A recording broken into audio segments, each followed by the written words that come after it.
Hey guys, welcome back to another video on the DerpSMP. So today we're going to be going into how you can get renewable overpowered diamond gear. Now the reason for this is because in the last video we ended up losing a lot of our gear to the battle that determined who was going to be the new leader of the SMP. Now if you haven't watched that video, I highly recommend you go check it out. I'll leave it linked in the video description below. And let's get into today's video.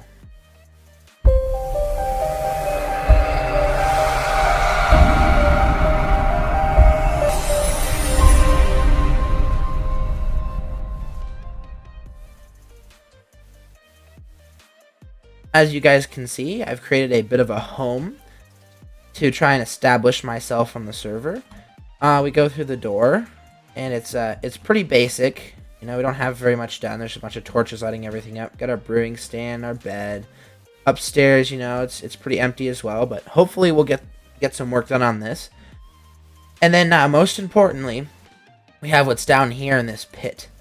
Now, this is going to be how we're going to get renewable overpowered diamond armor, is through these guys.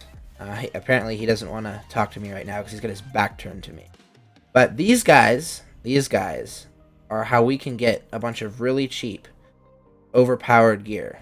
We click on him. I've cured this villager, and he has a bunch of cheap trades. Like I can trade him just a little bit of meat for an emerald. So it's a really good way to get cheap, easy stuff.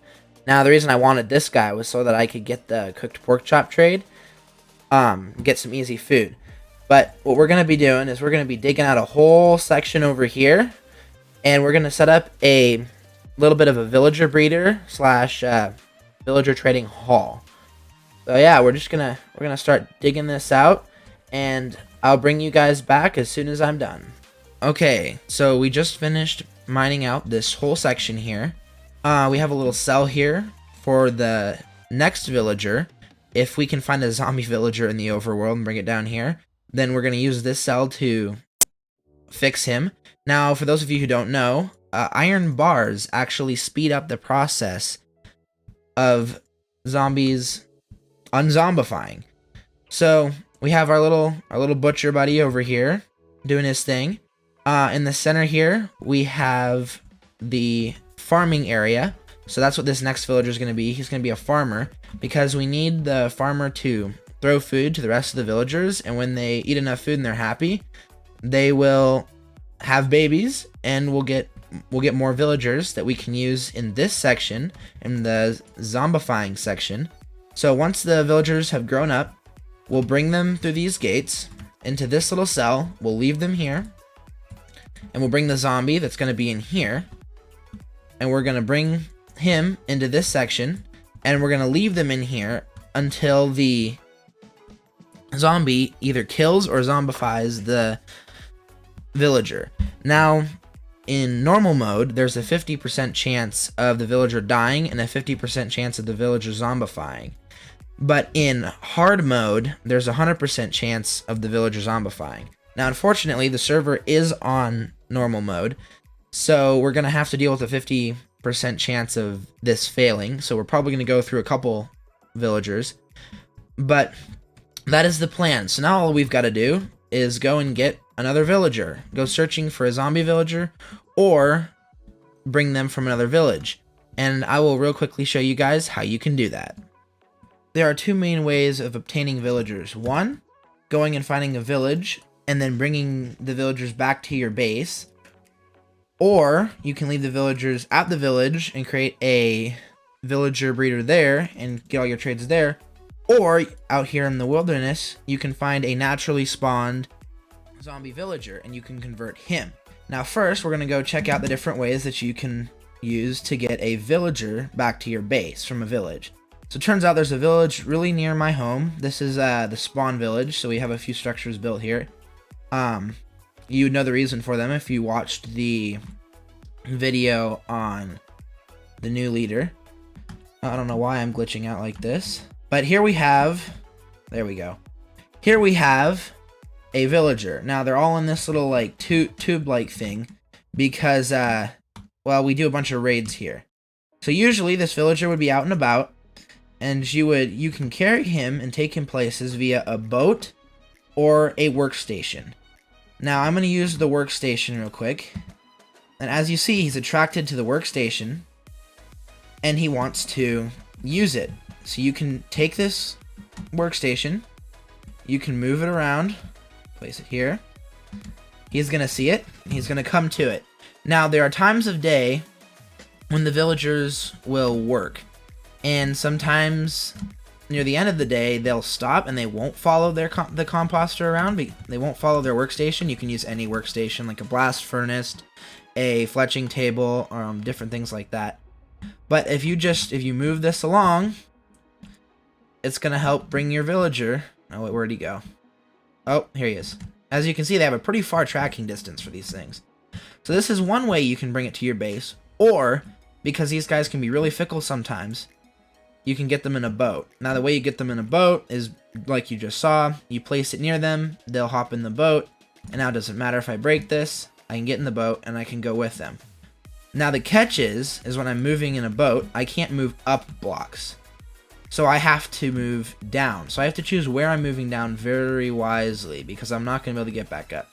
So my goal is to get over to this water-like section over here and try and get in the water over to the corner. Now we don't want him to... There, okay, good. Suffocate on the leaves. That would have been bad. But now we're almost to the water. So once we're here, I can boat really quickly over to this area. Now, I can't go up, unfortunately, so I'm going to get out of the boat. Now, you have to be really careful when you do this. You just want to barely hit the corner. Once you find that corner, you can hit it once with your axe. Now he's going to be out of the boat. And we can just use this method all the way up until we get to our home. So, I'll be back as soon as I get this guy over to my base. So we've made it back to our base. We used the workstation to get the villager on a high point, and then I used the boat the rest of the way. So let's get this guy into our little house. This is a news break with Ruthless Storm. If you haven't gone down there and smashed that red subscribe button, you definitely should. It's free. It helps boost my channel. And while you're down there, there's a lovely little like button. You should go hit that too. It'll help boost this video in the algorithm. And hopefully more people will learn how to get overpowered renewable diamond armor. Back to the video. Okay, so I've brought down the villager into my basement, and I put down a bed for him to sleep in. I put down a composter so that he would be a farmer. I've laid out some crops for him, and hopefully these will grow, and he'll tend to them. And what will happen is he'll end up throwing the crops at the other villager, and then the other villager will eat. They'll both be happy, and we'll end up getting some baby villagers. Now, my plan was to bring a... Hello there, buddy. Was to bring a zombified villager down here, stick him in the cell, and unzombify him. But I just realized that if I bring him down here, he's probably going to attack my two villagers. The iron golem is going to kill them, or kill the zombie villager, which these two spawned in apparently. They got down here and they spawned in an iron golem right off the bat, so they clearly want protection. So I'm gonna move this cage upstairs into my house, where we'll do the unzombification of the zombie villager. Now, for those of you who don't know how to find a zombie villager in the overworld, it just spawns randomly in your world. It acts just like other zombies. It'll burn in the daylight, and if you give it items such as an arrow or a block or something, and it holds it in its hand, then it won't despawn. But if it's not holding something in its hand or has a name tag, it will despawn just like any other mob. So let's go out there and let's find ourselves a zombie villager. After many hours of searching, we finally found what we were looking for. Now these are zombie villagers, and like I said, they spawned out here in the wilderness in quotation marks. And we need these guys. We're gonna cure them, turn them back into normal villagers, and they're gonna really like us. Now I had this little dirt thing over their heads so that they didn't burn in the sunlight, but we've had rain all day. I think the sun's going down right about now, so what I'm gonna try and do is try and get one of them, or both of them, in a boat, or in two separate boats, and I'll boat them back. I'll put my all my armor on. Try not to take damage from them when I if we can hit this. There we go.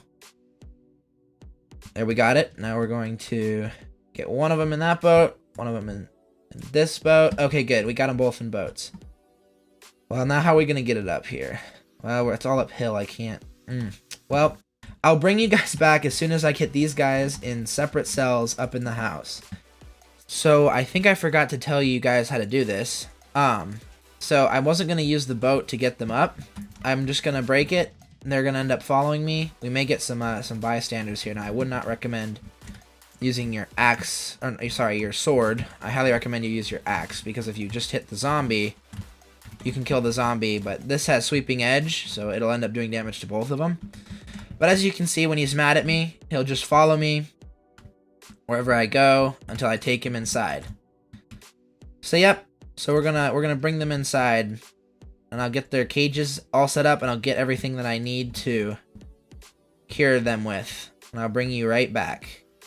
I've brought both zombie villagers inside. I've surrounded them in many iron bars, so this process should go by pretty quickly. I have stuck them in boats. I think I forgot at the beginning of this video to let you guys know that there's also another way you can stop mobs from despawning, and that's with boats. If you put them in boats, they won't despawn, so that's always nice. And when we cure them, the one that's not cured yet won't attack the one that's cured, so that's always great. So in this chest, there's all the stuff you're going to need to cure them. You're going to need 2 golden apples, 1 sugar, 1 spider eye, 1 brown mushroom, 2 blaze rods at minimum, 3 cobblestone, and 3 water bottles. So let's grab everything. So first, you're going to have to craft the brewing stand. Pretty simple. 1 blaze rod, 3 cobblestone, you get a brewing stand. Then we're going to take this other blaze rod, and we're going to turn it into blaze powder. We're going to take the spider eye, and the sugar, and the brown mushroom, and we're going to make a fermented spider eye. Now this is what you use to make the weakness potion. It can be orientated any direction, it doesn't really matter. You can do it however, it's just as long as all 3 are in the crafting table. So we have that. Now we'll place the brewing stand. You're going to want to put all 3 watered bottles in it. You're going to want to put a blaze rod in. See, it's going to consume 1, and it's going to put it right here. You're going to end up having to break this later, because when these guys get cured, they're going to want to use this as a workstation, and we don't want that. So, it consumes 1 of your blaze powder. It goes in here, you can see how much you have. Then you're going to just put the fermented spider eye in, and it'll start making your weakness potions. Now, this potion is a little bit different than others in the fact that you don't have to use nether wart before you create the potion. You just stick the fermented spider eye in, the water bottles, and it's gonna make you up some weakness potions. Now the thing is these zombie villagers aren't going to drink the potions, so I forgot to mention this in the beginning, but we're gonna need some gunpowder. 1 gunpowder, and it's gonna turn these potions into splash potions of weakness instead of just potions of weakness, so that we can splash the potions on these guys so they can get weakness. So we're gonna wait till this is done. Now the golden apples, we're gonna end up giving these to the villagers once we've splashed them with weakness. So I'm gonna grab the weakness potions.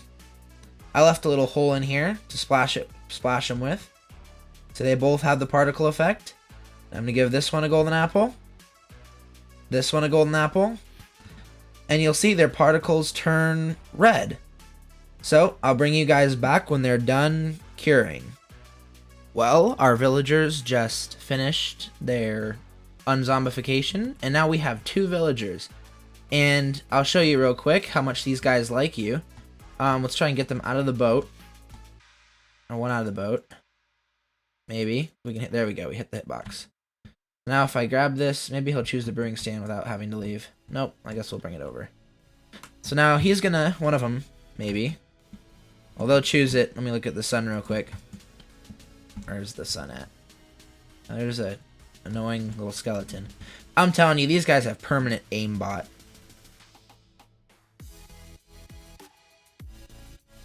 Where's the sun? Oh, there it is. So, just so you guys know, the villagers have to go through kind of their morning deal where they talk to each other before they start work.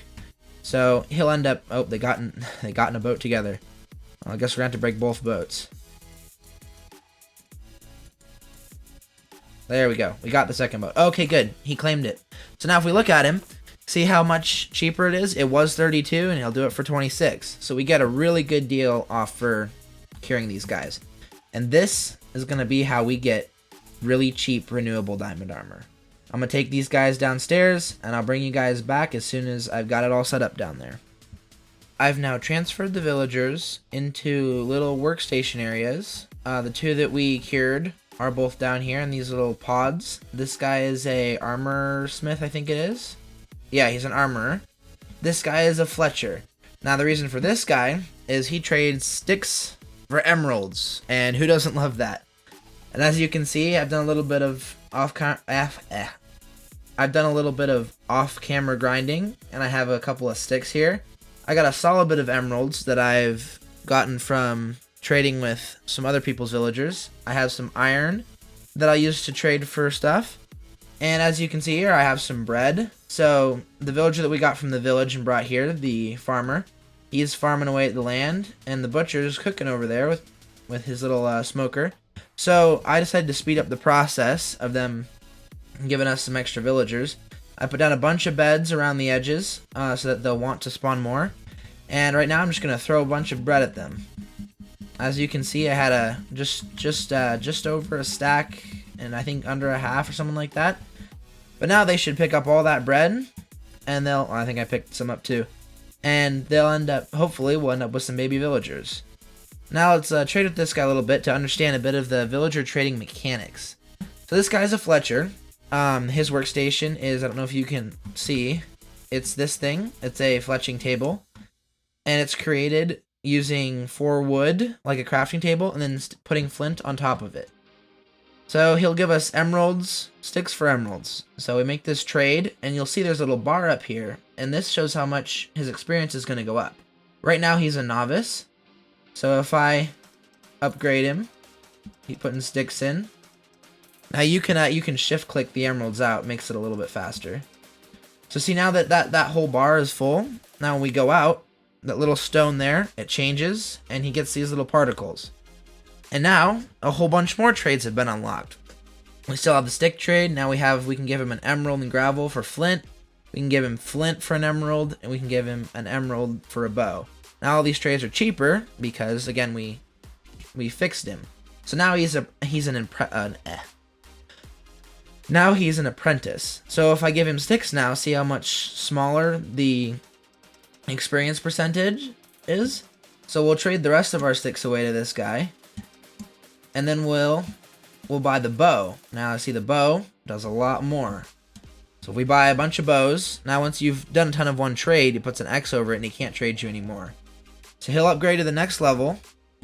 Go put these bows away in my giant storage area right here. We're probably gonna fill most of it up. Now you see, he's a journeyman. Now he has a couple more trades. So we're gonna buy crossbows from him. I'm gonna buy just enough to get him to the next level. There we go. He'll be the next level now. Stick all these in the chest.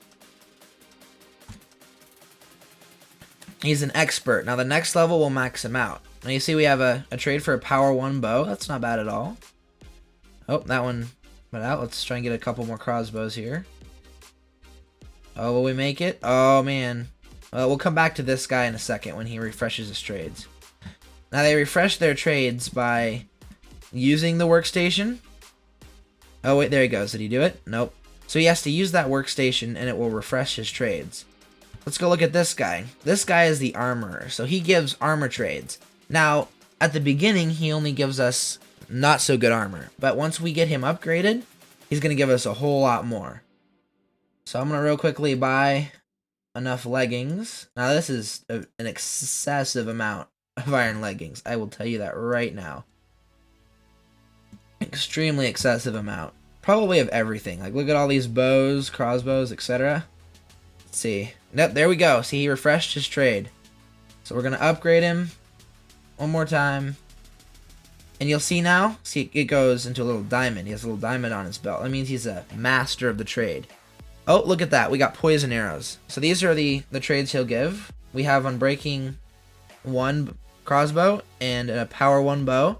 And we have poison arrows. Now these are great because they give your enemy poison for 11 seconds too. That's not bad at all. So yep, we've maxed out the Fletcher. Now let's go over to this guy. He's a little bit more important. He's going to get us our diamond armor.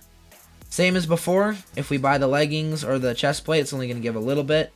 We buy the bell, which it's 7, so I mean, we don't want to waste our emeralds on that, so we're going to get chainmail. I mean, arguably chainmail is a waste, but you know, whatever. We can use it on armor stands or something.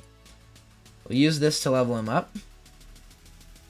And my favorite part is that it only costs us, you know, 1 emerald for a lot of this. Like, it'll be the same with most of the diamond armor.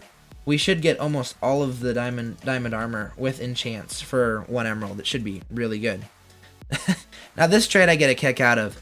You can trade the armor a diamond for an emerald. Why would you ever do that? Like, you could trade this guy sticks for emeralds, but this guy, no, he wants diamonds for emeralds.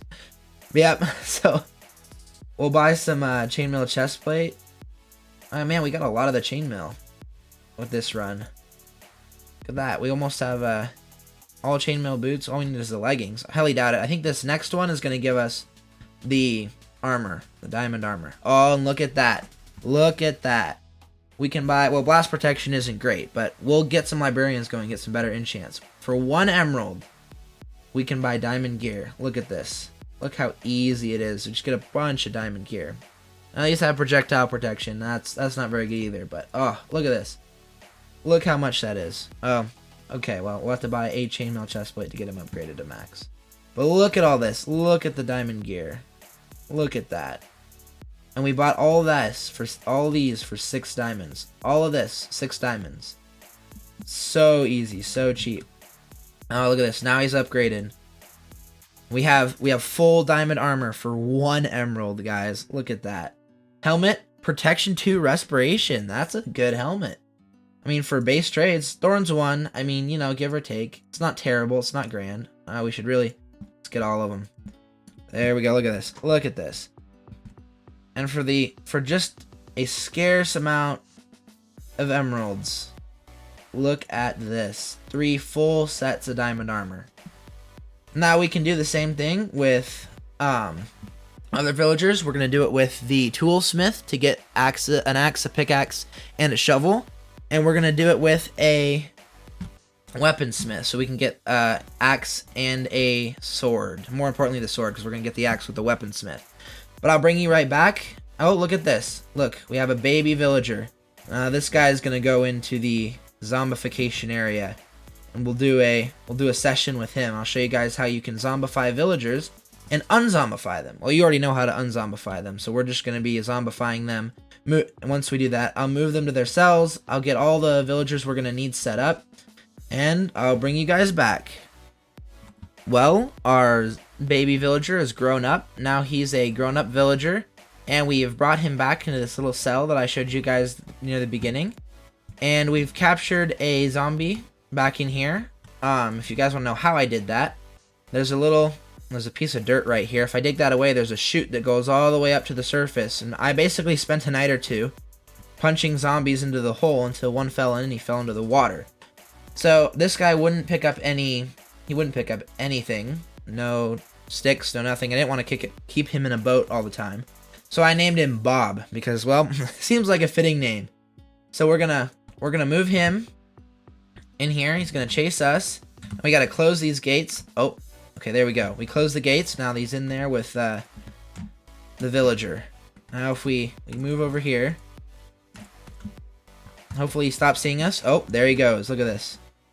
Now he's going to attack that villager until it dies. Now there's a 50-50 chance that we're going to get a zombie villager. Let's hope that the odds are in our favor. Looks like you should get him here any second. Any second now. Come on, one more hit. You got it, buddy. Turn him into a zombie villager for me. Come on, you gotta do there. Oh, look at that. We got a zombie villager. Oh, this is really good. Now this is the fun part, where we try to separate the zombie from the zombie villager. Now we've got to get one aggroed at us. We gotta try this. Now we gotta try to separate them. Now, this is always the fun part. Well, maybe if I bring them out. Oh, we didn't get him. You come through first. Come on. Pop through. Okay, we're going to get you back in here. There we go. It is a little bit of a fickle process. That's why I have many gates set up here. So that... come on. Get off the gate. There we go. And we're going to take him back in here. That's why I have many different gates set up. Just so it makes it a little bit easier to transfer things around. Because you can just, go in between the gates and try and capture them. So we have our zombie villager stuck in here. You guys already know how to cure it. So I'm going to do this process over and over a couple of different times. Set up more of the villager trading hall, and I'll bring you guys back once I'm done. After lots of breeding and zombifying, breeding again, more zombifying, a bunch of digging I've done, we now have a bunch of villagers set up for what we want. We have the good old Fletcher from the beginning. We have the armorer, the diamond armor trades. And then next we have the weaponsmith. So I've already taken the liberty of upgrading these guys to max because you guys already know how. This one I just did the axe trade. It's always nice though, if you want to, you can trade coal for emeralds. It's not too bad. He has the iron trade, so you can get a bunch of emeralds with your iron. Especially if you have an iron golem farm, that is amazing.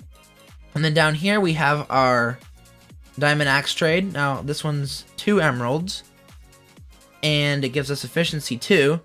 The sword is knockback 1, so that's not grand, but again, it's only 1 emerald for the sword. And then over here, we have our toolsmith, and he gives us the diamond hoe trade. As you can see, I've bought a few diamond hoes. Then he has the 1 emerald for the Unbreaking 3 diamond axe. Now this is a bit better of a deal than the one before because Unbreaking 3 is much better, and it's 1 emerald. We have an Unbreaking 1 shovel and an efficiency 2 diamond pickaxe. And this is great because for netherite mining, the minimum you can have for insta-breaking netherrack is efficiency 2. So this is a really nice pickaxe. Now over here, we have our librarians. Now these guys are going to be how we get our overpowered book trades. Now if I pop in here with this guy, right now I think he has a Depth Strider 2 book, which is not too bad. But out of this guy, we want either Sharpness 5, Unbreaking 3, Mending, Protection 4, or Depth Strider 3 would be nice. But I think we need to go with all the general trades. I think Efficiency 5 would also be nice too. So the way you do that is you break their workstation. The workstation for the librarian is the lectern. And then you place it back down. And it will re-roll his trades. So we just got Frostwalker 1. That's not what we want. So we're going to do it again. Nope. Still nothing. Well, you can place it wherever. It doesn't really matter. We get Frostwalker again. What are our chances? So I'm going to do this for a little while. And I'll bring you guys back as soon as I get a good trade. After cycling through this guy's trades many different times, we finally got a pretty decent trade for an Efficiency 5 book. Now, I almost would have rathered an Efficiency 4 book for 1 emerald, and then just combined the 2 books, get Efficiency 5, but we got Efficiency 5 first. So it turns out, 18 emeralds, it's not too bad. Chops it from 42 to 18, that's pretty good. So with this guy, I'm going to show you guys how you can upgrade them. It's pretty much exactly the same as all the other villagers. You just do one of their trades, preferably some of the newer ones, and they will upgrade. Oh, look at this. This guy made his trade for efficiency a little bit cheaper, and we get an infinity trade. Look at that. Now, this is probably my favorite trade of all, is the lantern trade, because it levels them up really quick, and, who doesn't like lanterns? They look so nice. So we'll give him a chance to cycle through his trades. Look at that. We got another infinity book. Look at this. This guy has 2 infinity books, 1 for 9 emeralds, 1 for 5, but they're both 1. Look at this, it's dropping the price of this Efficiency 5 book. I think we started at almost like 20 something, and now we're all the way down to 14. Now we're gonna grab some glass because, well, we just want to get him upgraded. Now the awesome thing about these guys is I think near the end of their trading cycle, we got a Sharpness 1. Oh, that's not too bad.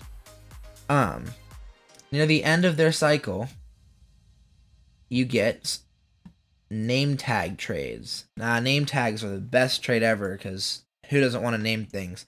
And you just basically get unlimited free name tags as well, which is amazing.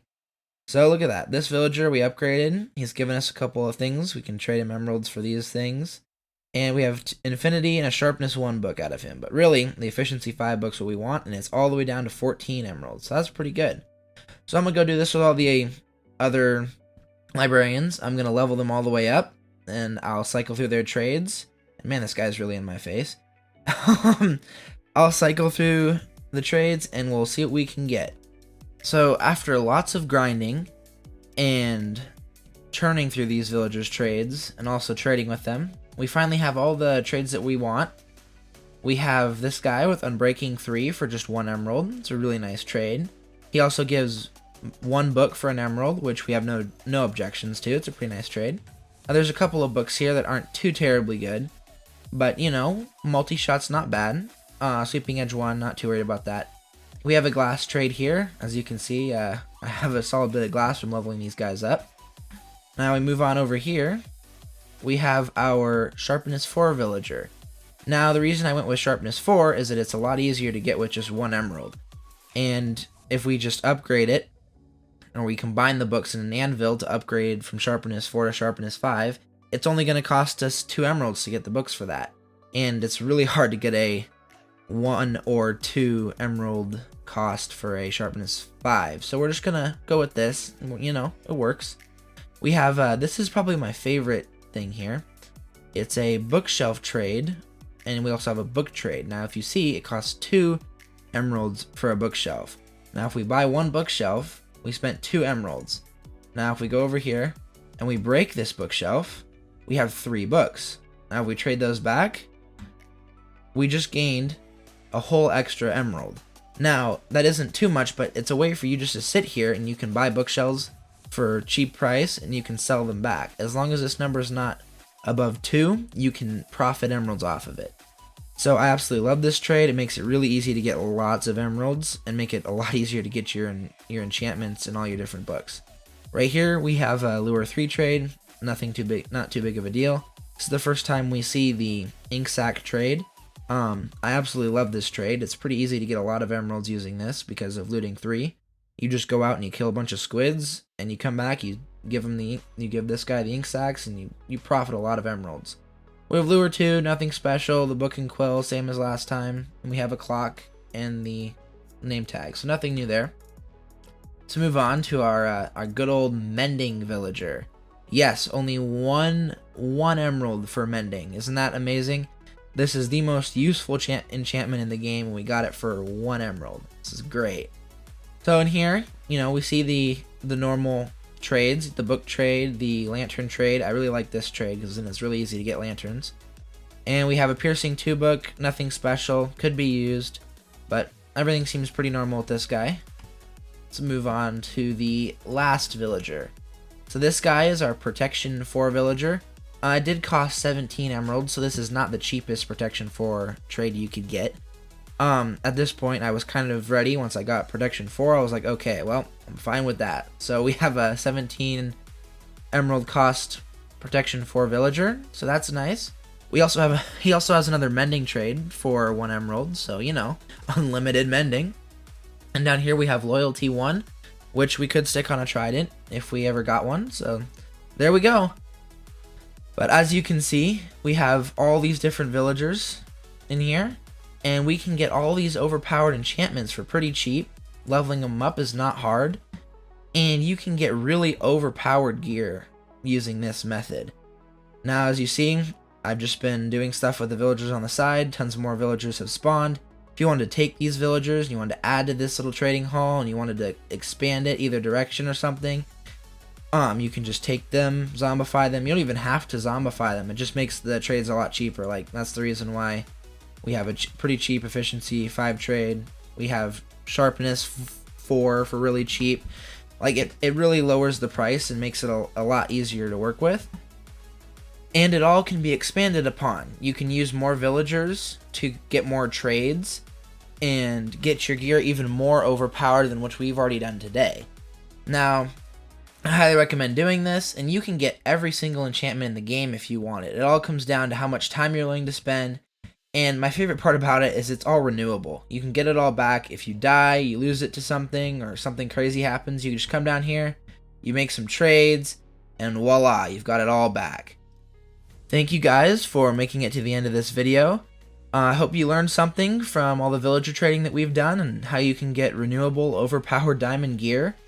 And if you guys really enjoyed this video, go down there, smash that subscribe button. It really helps me out. It's free, and it really boosts me.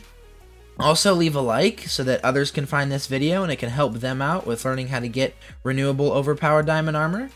And I'll see you guys in the next video.